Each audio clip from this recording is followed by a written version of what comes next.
పల్నాడు జిల్లా దాచేపల్లి గురజాల మండలాలకు సంబంధించిన స్కూల్ బస్సులకు సంబంధించి డాక్యుమెంట్స్, బస్ ఫిట్నెస్ తదితర అంశాల తనిఖీలు జరిగాయి. ఈ తనిఖీల్లో గురజాల డీఎస్పీ జగదీష్, జిల్లా district transport officer Sanjeev Kumar, Macherla motor vehicle inspector Seshareddy పాల్గొన్నారు.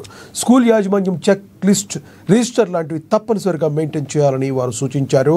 బస్సు బయలుదేరే సమయంలో డ్రైవర్ బస్సు కండిషన్స్ రాయాలన్నారు. లేని పక్షంలో ఏదైనా ప్రమాదం జరిగితే సంబంధిత యాజమాన్యం డ్రైవర్పై తగిన చర్యలు తీసుకుంటామని హెచ్చరించారు.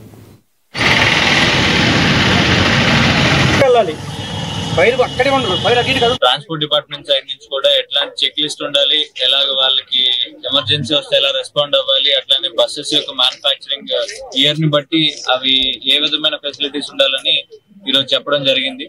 అట్లానే స్కూల్ మేనేజ్మెంట్ ని కూడా తీసుకుని వాళ్ళకు కూడా అవేర్నెస్ చేయడం జరిగింది.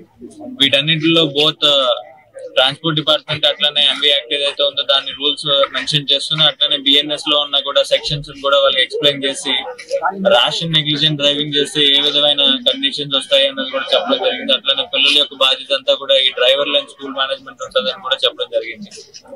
ఇదంతా కూడా వాళ్ళకి క్లియర్ గా ఎక్స్ప్లెయిన్ చేసి అట్లానే ఒక చెక్ లిస్ట్ లాంటిది రెడీ చేసుకుని రిజిస్టర్ కూడా రెడీ చేసి పిల్లల యొక్క ప్రాణాలను కాపాడతారని చెప్పి ఈ రోజు ఈ ప్రోగ్రామ్ కండక్ట్ చేయడం జరిగింది. అట్లనే దీని తర్వాత నెక్స్ట్ అవేర్నెస్ తర్వాత ఆటోమేటిక్ గా సర్ప్రైజ్ ఇన్స్పెక్షన్స్ ఉంటాయి. దాంట్లో ఉన్న వాళ్ళకి కన్సర్న్ సెక్షన్స్ బట్టి ఫైన్స్ వేయడం కూడా జరుగుతుంది.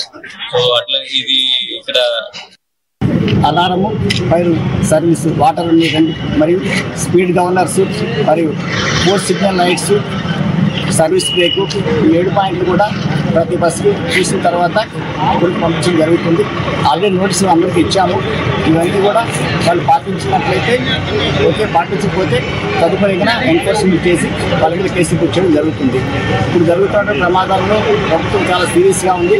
ప్రతి ఒక్క ప్రమాదాన్ని కూడా అది డీఎస్పీ గారు ఒక మర్డర్ కేసు కింద స్వీకరించి డ్రైవర్ మీద కూడా ఆ విధంగా శిక్ష చేయడం జరుగుతుంది. కావున డ్రైవర్ సోదరులందరూ కూడా బస్సులో పిల్లలను కూడా తమ పిల్లల్లాగా భావించి ప్రమాదం మే నుండి ఈ 6 నెలల లోపల మళ్ళీ డైలాపిడేషన్ ఏమైనా ఉందా, వేరియంట్ టైర్ ఏమైనా ఉందా, తర్వాత ఈ బస్సులు ఆ కండిషన్లోనే ఉన్నాయా లేదా, వీటిలో ఫైర్ సిస్టమ్స్ ఉన్నాయా లేదా, ఎమర్జెన్సీ డోర్ ఉందా లేదా, స్పీడ్ గవర్నర్ పనిచేస్తుందా లేదా, ఇటువంటి అంశాల మీద ప్రతి మండలంలో కొంచెం ఇంపార్టెంట్ మండలాల్లో బస్సులన్నింటినీ అసెంబ్లీ చేసి వాటిని ఇన్స్పెక్ట్ చేస్తున్నాను.